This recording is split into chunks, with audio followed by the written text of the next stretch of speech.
What is up, everybody? It is Rob at Rule of Two Review, and it's my first video of E3 2014, and the first topic I get to talk about, holy crap, how about Nintendo at E3? So, like I just said, holy crap. Nintendo's E3 digital event just wrapped up about 20 minutes ago. I just finished watching it. I'm sure a lot of you just did the same thing. So I'm still kind of riding the hype and the buzz and feeling a little bit high from having just finished watching it. It's super fresh in my mind, so I wanted to make sure and do my kind of wrap-up review of their presentation as soon as I could. Following the presentation, they also streamed one of the Nintendo Minutes that ran for about 15 or 20 minutes, sort of recapping some of the stuff from the presentation, as well as touching on a few things that are going to be happening throughout all of E3 for the rest of the week. It was all really fantastic, so I'm going to do the best I can to collect my thoughts, touch on some of my favorite points, and give my overall review and sort of summary of what it was that Nintendo just did for us at this year's E3 2014. Okay, so I took some time to compile my thoughts and compile a list, sort of go back and research and get an idea and kind of remind myself of all the games that we saw, all the content that we saw, release dates for a lot of the projects and things that they had showed. And it's a pretty hefty list, which is really cool and really exciting to see. Overall, I think the first thing that makes sense to really talk about is the fact that the presentation was so unique for the digital event. It was kind of everything that I had hoped and theorized and thought that it would possibly be. I'll link my previous video talking about this topic below. I knew that it was going to be more than just a Nintendo Direct. I feel like a lot of people thought that that's what this was going to be, which was kind of silly because to me it was very clear that that was not what Nintendo was trying to do with this. The way they built it as a digital event, something very different and special and unique compared to what the Nintendo Directs are, as well as all the concepts and everything that was going to be happening with the Treehouse presentations, which are going to be continuing throughout the day today, Tuesday, June 10th, as well as throughout the rest of the show floor. They've confirmed every single waking moment of E3, Nintendo's Treehouse is going to be live streaming tons of content. They're doing a lot of things later in the show for the exclusive 3DS game, which has just been confirmed to be a level 5 game, which is very exciting. The guys behind Professor Layton and I think maybe... no, okay, never mind. I was thinking of the one PS3 game that I'm completely brain farting what that game was. Anyway, it wasn't that. Regardless, I don't want to talk about the stuff that's going to be happening later. I want to talk about specifically just Nintendo's digital event.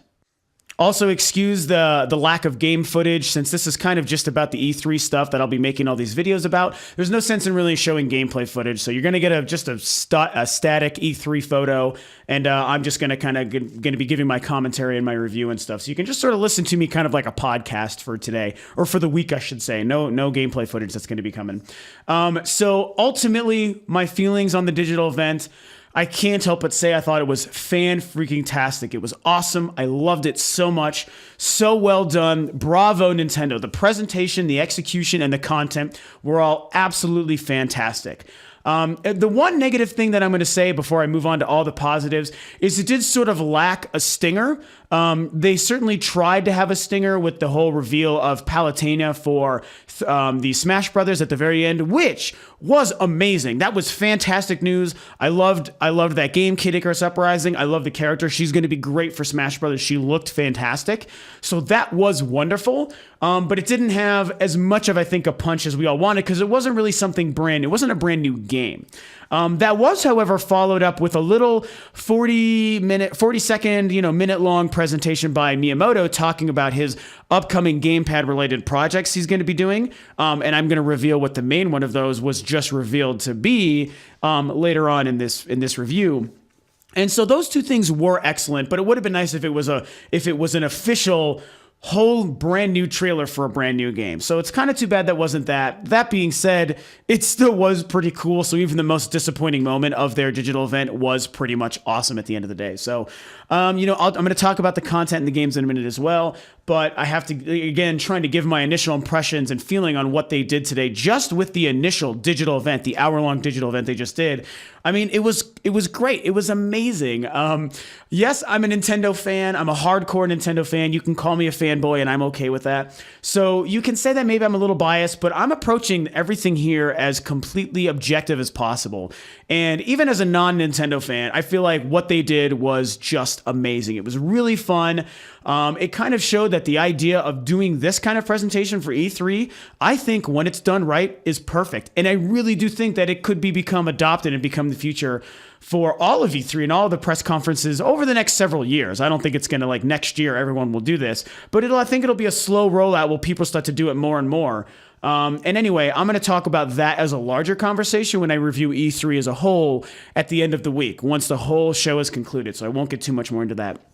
As far as the fun stuff, you can't argue with the fact that the robot chicken guys stepped in, worked closely with Nintendo and Reggie and Iwata, and just knocked it out of the park. How cool was that? How fun was that? It really made you feel a part of Nintendo's world and a part of the gaming culture as a whole. It just made you remember, it helps remind people, at least I hope, and this was the feeling I got from it, it helped remind people that, hey, this is gaming, and gaming is just fun, so just have fun with it.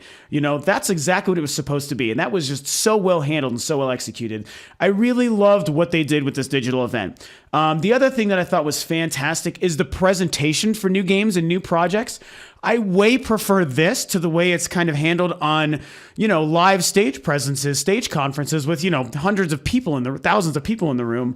This was very intimate and in-depth, interviews with developers talking about their new games, intercut with a ton of game footage and trailer footage. So you get a lot of actual content from the new games and the new gameplay features, as well as, hearing from the creators and the developers from these different studios, how they decided to make the game, what inspired them to make the game this way, why the gamepad was really unique and made the game the way it was, what ideas that they played around with in the concept stages before they started to actually develop the game. And you saw these guys smiling and laughing and having fun, enjoying talking about their games and explaining it to us, the gamer. I mean, that is fantastic in the sense that it puts us in the head of the developer. It helps us understand the game that much more intensely, especially considering the gamepad features for some of these games.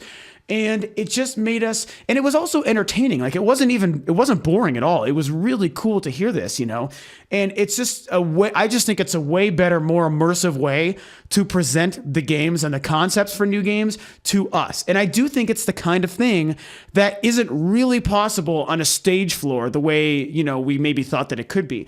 I think this is the way to present new ideas directly from the mouths and the minds of the developers to us. I loved how that was happened. It was excellent for Yarn Yoshi, and it was excellent, or not Yarn Yoshi, sorry, I need to call it Yoshi's Woolly World, which is the new game. And it was excellent for the Splatoon game that was shown and a couple of other things. So really, really cool stuff there. So anyway, now I'm going to talk about basically a couple of the games. Okay, so what's obviously the first game that I have to talk about? Let's not beat around the bush. Let's just get right to the big one first and foremost, and that is obviously The Legend of Zelda. Absolutely unfreaking believable what they showed us.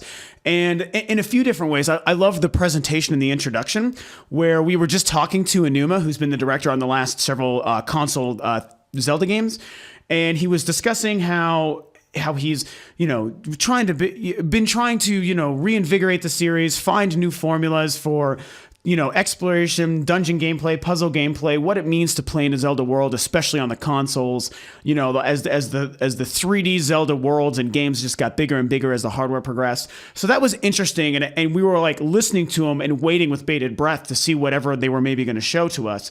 And it was just so well handled and fun and natural the way he's like, well, let's just show you the world for a minute. And he made this snap and this cool transition effect happen. And then bam, behind him is this huge open vista of this amazing, gorgeous Zelda world, Hyrule. And someone just, there was a horse, you got to think Epona just sitting there. And that world was just existing and living and breathing behind him as he continued to talk about the game and changing it up. And it was wonderful. And he was like, these mountains way in the back, you can just go to them. You can just walk to them like you really couldn't in a lot of the previous Zelda games and yada, yada. And that was very exciting. And then he talked about how evil always arises in a peaceful setting in the Zelda universe. And he's like, that's one thing we have to keep, right? And then before you know it, he disappears. The world continues to live and breathe behind him. and the horse kind of bucks back, and all of a sudden this monster thing shows up in the distance, and it starts shooting lasers. And then the person on the horse, which you of course know is Link, starts running away from them, chases them, and it turns into this whole cinematic presentation of the world, and the action as this thing chases this hooded figure on the horse, and then it goes and destroys a bridge, and then that person jumps up and takes their hood off, and it's Link, and we get to see Link for the first time, and I'm going to get into my theory in a minute. And Link pulls out this bow, and this bow turns into this futuristic thing and this laser beam, and it shoots out at the monster, and then it ends. And it was orgasmic. It was so fantastic, and it was beautiful. Now, Link, I have my theory here, and my theory, and this is something that's actually been talked about, so that's why. I think that might, just maybe, might have been a female Link. If it's not a female Link, it's just the most feminine version we've ever seen of a Link, which is totally fine. Overall, Link looked amazing. The style was fantastic, gorgeous, beautiful, really well realized. It's going to work perfectly for the Zelda universe, no doubt. And so I personally think, though, go back and watch it again. I do think that was probably, I think that was maybe a female version of Link. So my theory is either Link will be female in this game, or you'll be able to pick between a male or a female Link and play through the adventure that way, which is an awesome idea. Now, part of what also lends me to this is beyond the fact that it looked pretty feminine.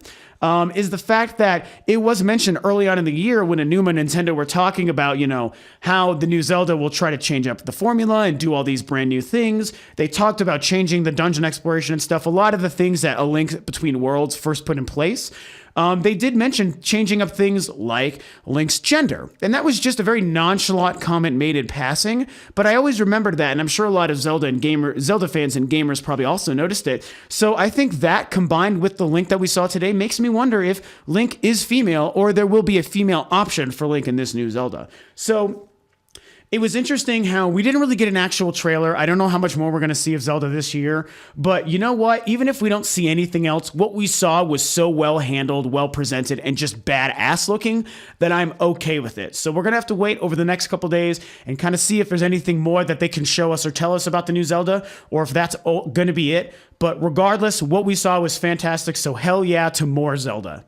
Okay, so I'm going to try not to make the rest of this review of Nintendo's E3 digital event too much longer. I'm going to kind of try to rush through and spitfire through some of the other highlights and the high points of the show and the other games that they showed. So, as I mentioned before, Yoshi's Woolly World, which is the new what was Yarn Yoshi, was revealed. A bunch of gameplay was shown. A lot of cool concepts for what was going on was shown. It's got a 2-player co-op mode. The game looks fantastic. That is set for 2015, so sadly we're not going to see it this year. They did confirm Smash Brothers. They showed a bunch of cool stuff with the Mii fighters, how that's going to be introduced. There's these, 3 different forms of fighters using weapons with an arm cannon or other kinds of different aspects. So there's a lot of stuff happening with the Mii fighters and Smash Brothers that was really, really cool. Also, the near-field communication stuff was shown. I'll talk about that in a minute. But they did confirm Smash Bros. For 3DS October 3rd. So a little bit later than we were expecting, but that's okay. At least we got a date, October 3rd. Smash for Wii U, still no date, but they did still confirm holiday 2014, so that's great. Splatoon was a really cool-looking brand new game from, I can't even remember the developer now, sadly, but it looked great. Awesome, fun, paint-related multiplayer shooter where you can dive into your own paint and you're trying to cover the map. The gamepad features looked really fantastic. Super fun-looking game, also 2015. Here's a big one for myself, huge one. X was finally confirmed to be a new Xenoblade Chronicles. Now, that's the only title they gave us, was Xenoblade Chronicles. So we still know it's not the official name. However, just knowing it is a Xenoblade game was all that we all wanted to hear. Fantastic. Now, the character models for the game, I don't necessarily love how they look, but overall, the game looks amazing. The scope of the game is way bigger than I thought. A lot of this game is going to take place in space, so holy shit, that is just the most amazing thing. Visually, the game looks stunning. Besides the fact that I don't really love the character model design, I can get over that because I'm sure the characters themselves will be great, just like in the first Xenoblade. And the game, the breadth of what's going on, and the story was so epic. I mean, there's a lot of shit at stake in this game, you can tell. Please go and watch that trailer again. The game looks amazing. Sadly, 2015. So That's a bummer. We're not going to get it this year. I really hoped it was going to be, but that's fine. Take your time, make that game as good as it needs to be. I'm totally okay with it. Here's another huge one. Bayonetta. They confirmed Bayonetta 2 for October this year, so hell yes. We know we're going to get that game pretty soon. That's Smash for 3DS and Bayonetta 2 already just in October alone. The other amazing thing that they did is they confirmed that the first Bayonetta is going to be included in that game for free. That is so cool, because a lot of people thought or wondered if maybe they would release Bayonetta, the first Bayonetta for the Wii U. And I think that what most of us were thinking, excuse me, was that if they were going to do that it would maybe be a separate game for like $20 or maybe a downloadable game for 15. And that would have made everyone really happy. However, they took it a step further and they just included it for free, the entire first game for free with the Bayonetta 2 disc. That is so badass. Also, they showed Bayonetta wearing a bunch of Nintendo-related costumes, so you can dress as Samus, Peach, Mario, Link. And now here's the thing is, some reports are saying that stuff was for Bayonetta 2. The footage they showed to me looked like it was Bayonetta 1. So I don't know if that stuff was included in the Wii U version of the first game, or if it's in Bayonetta 2, or maybe both. Regardless, I don't really care. That's just a nice, fun little fan service Easter egg for Nintendo fans and for gamers. So hell yeah. I mean, I don't care which game it's on. I think that's really cool. So Bayonetta 2, October 2014. Bayonetta 1 included for free, and Nintendo-themed costumes within the game. So that is really, really amazing. Okay, moving on to a couple of other things. Like I said, Palutena from Kid Icarus Uprising confirmed as a brand new character in Smash Brothers alongside of all the Mii fighters. So that is really cool. That game was made by HAL Laboratories and Sakurai, who was the creator and developer and director of all the Smash Brothers games. So that was kind of rumored for a while because, he brings a lot of Kirby characters into the game because he created Kirby, as well as Kid Icarus, which he took over for Uprising. So, of course, he was probably going to include something else from that game. And they hinted at Dark Pit also showing up. So no one's really talking about this yet.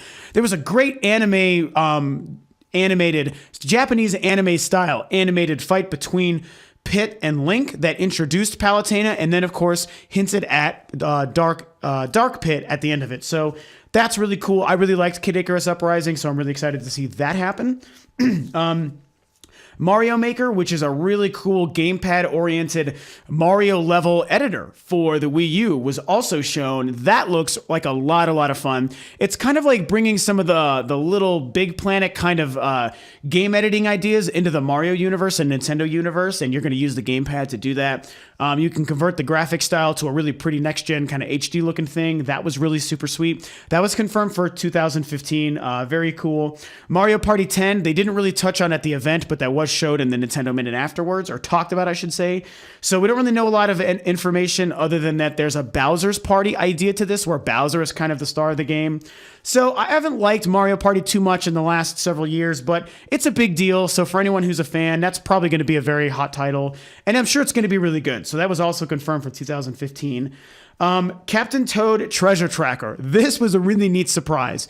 Anyone who played Super Mario 3D World probably remembers those really cool Toad minigame levels where you could earn extra stars, where you use the gamepad and the touchscreen to rotate these little isometric worlds and, kind of travel through this little tiny contained environment and, find these little secrets and unlock all these puzzles and stuff. Really, really fun. And to have a whole, Wii U game created around that idea, I think is going to be really neat and really, really awesome. They showed, some elements of like a boss battle. The graphics were beautiful. I think that's a really cool title. That is 2014. So I don't think they gave us a specific date or a specific month or anything, but they did confirm 2014. Also, the 2 new Pokemon games, which I forgot to look up their titles because I'm not really a big Pokemon guy. The remake of Ruby and Sapphire is what they are. I think Omega Ruby and something Sapphire. I don't freaking know. Those were confirmed for November this year. That's going to make a crap ton of money, and Pokemon fans are going to love the hell out of it, I know. So for Pokemon fans, I know that's very exciting. I myself am not one, but I know it's a big deal. So very cool information. And now I'm going to touch on the last thing really quickly.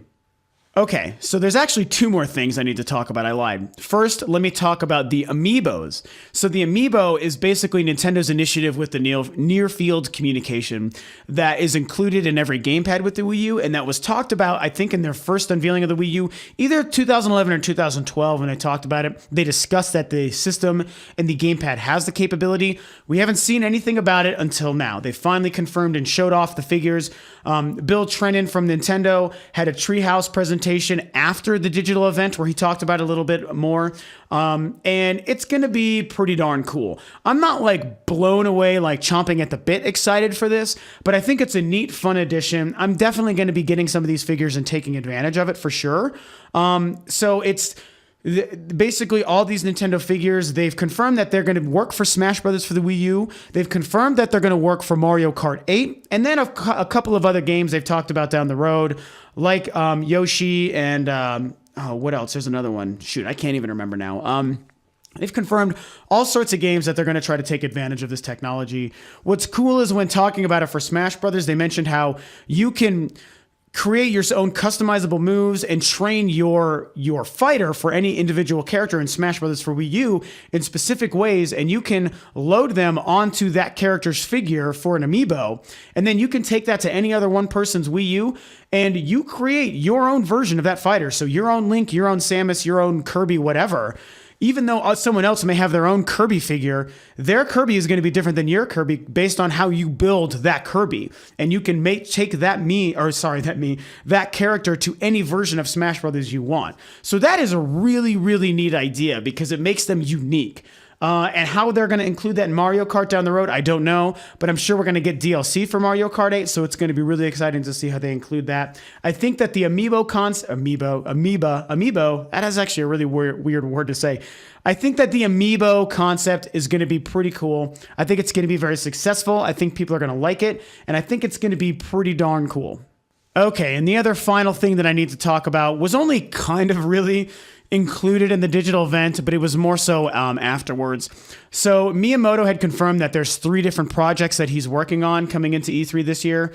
2 of them I know that he's going to be showing off later today at his Treehouse presentation thing that are meant to really show why the gamepad is going to matter. The other third one was leaked. It was actually leaked just before the presentation, but I tried not to believe it until I actually saw anything today.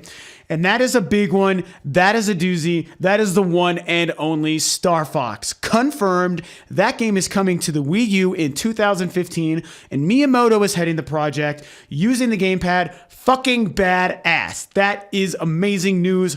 Bravo. Way to go, Nintendo. Way to go, Miyamoto. Cannot wait. Now, the reason it was kind of included in the presentation for the digital event is because, like I said, that little stinger moment they had that Reggie introduced that started off with the Palutena reveal and moved into this little 40-second presentation from Miyamoto talking about, I've got these great ideas and concepts for the gamepad. I can't wait to show you later. And on the screen, blurred out in front of him where he was holding the gamepad, you could tell and you could see was obviously Star Fox footage happening. So we haven't seen a whole bunch. It's only been confirmed that, yes, that was Star Fox and it is coming next year after the presentation ended. But I still think it kind of is included in what they showed for the digital event. And just knowing that coming, that's a huge bomb drop. I'm certainly disappointed that they didn't decide to make a great reveal trailer and include it in the digital event. I think that they absolutely should have said, hey, here's our brand new Star Fox game, fucking blammo, and then we all get really excited and cheer and blah, blah, blah. But hey, that's okay. Just knowing it's coming and just having it teased in that little fun way at the end of the presentation, super cool. So seeing Miyamoto at E3 talking about new games, I mean, that is like the pulse of the industry. That's the kind of thing, that is the guy who really helped create the industry that we have today based on his early successes. So I think that was really fun. Having Star Fox coming along with all these other games and then the other few I couldn't even think about to mention or have the time to mention. I mean, basically that's exciting. Nintendo did a phenomenal job. I really, really love what they did with this digital event. It was way more than a Nintendo Direct. So Michael Pachter, I love you, but you're an idiot for thinking, oh, it's just going to be another Nintendo Direct. You talked about it so flippin' boringly in your pre-E3 discussion about Nintendo. I'm just really disappointed that you looked at things that way. Anyone else who thought that this was going to be just a Nintendo Direct, I'm so glad to see that, you know, basically those people were wrong. And I feel pretty justified in my theory that it was going to be way more and something that I could see being picked up by other studios down the road. Really, really well handled. Thanks to the Robot Chicken guys for including some real fun stuff Nintendo related. It was a lot of fun. Reggie did great. It was nice to see Iwata. I hope that he feels better because he wasn't able to make it due to a sickness condition, so he's still back home in Japan. Loved everything they did. Tons of great games, tons of great content, tons of great gameplay footage, lots of information, release dates, Smash Brothers stuff, Zelda stuff, brand new games, Bayonetta information, Star Fox revealed. Holy crap. It was an amazing E3, and it's not even over. Nintendo's doing stuff. Literally, they're live streaming the entire show, and they will show us more. There's a big 3DS game from a third-party publisher they need to show. They're probably going to show us Star Fox. We're going to get information on the Amiibo stuff. There's a lot of stuff still coming. Smash Brothers tournament. Holy freaking cow. So far, it seems like Nintendo is just knocking it out of the park. So great. Good on you guys. Congratulations. I myself, as a Nintendo fan and a gamer, absolutely loved it. So thanks to Nintendo for the presentation. You've heard my very fanboy-centric, sort of description and reaction to this. I loved it. However, what did you think? If you're a Nintendo fan or if you're just a regular gamer, what did you think? Share your opinions because you've heard mine, and I definitely want to know what it is you guys thought. Okay, and that wraps up my official first E3 2014 video reviewing Nintendo's E3 digital event. It was fantastic. So stay tuned. I'm going to be uploading also my review of Microsoft's conference later today, as well as Sony's conference. And then I'll also, like I said, throughout the week, maybe do a couple things. When the show is all said and done, I'm going to do one uniformed E3 2014 review. So I hope you guys enjoyed this video. I hope you enjoy ingesting all of the awesome E3 goodness from all the companies this week. And look forward to my next videos, and I'll catch you throughout the week. So game on.